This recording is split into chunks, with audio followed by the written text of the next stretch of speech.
Terima kasih Anda masih bersama kami di Kompas Pagi, Saudara. Ada informasi dari Komisi Pemberantasan Korupsi yang hari ini akan memanggil Ketua Umum PKB yang juga mantan Menteri Tenaga Kerja dan Transmigrasi Muhaimin Iskandar atau Caimin sebagai saksi dalam kasus dugaan korupsi pengadaan sistem proteksi tenaga kerja Indonesia di Kemnaker.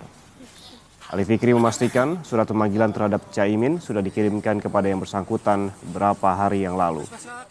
KPK menepis tudingan jadi alat politik karena mengusut dugaan kasus korupsi yang melibatkan Muhaimin Iskandar bersamaan dengan momentum Caimin diusung sebagai bakal calon wakil presiden di Pilpres 2024. Ali menegaskan proses penyelidikan dugaan kasus korupsi di Kemnaker pada periode Caimin menjabat sebagai Menaker dan juga Transmigrasi sudah dimulai sejak tahun lalu. Sudah ada proses penyidikan, begitu ya.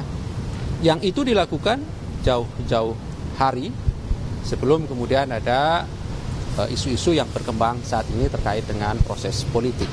Teman-teman besok ditunggu saja, gitu ya. Yang pasti kami berharap siapapun yang dipanggil oleh KPK itu hadir sesuai dengan surat panggilan, terlebih kami sudah mengirimkannya beberapa waktu yang lalu. Kasus dugaan korupsi sistem proteksi TKI di Kementerian Tenaga Kerja yang tengah diusut oleh KPK terjadi pada tahun 2012. Saat itu Muhaimin Iskandar menjabat sebagai Menteri Tenaga Kerja dan Transmigrasi.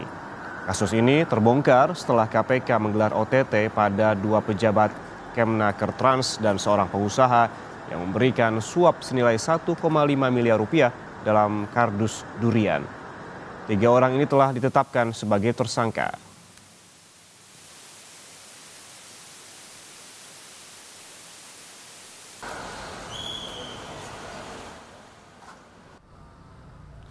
Terkait dugaan kasus korupsi pengadaan sistem proteksi TKI Kemnaker, KPK telah mencegah 3 orang bepergian ke luar negeri selama 6 bulan ke depan. Mereka adalah Sekretaris Badan Perencanaan dan Pengembangan Kemenaker, Inyoman Darmanta, Direktur PT Adi Inti Mandiri, Kurnia, dan Reina Usman yang juga menjabat sebagai Wakil Ketua Dewan Pimpinan Wilayah PKB. KPK menduga dugaan kasus korupsi pengadaan sistem proteksi TKI di Kemnaker tahun anggaran 2012 bermodus penggelembungan harga atau markup. Ya, untuk Reina Usman kapasitasnya hari ini sebagai saksi, ya.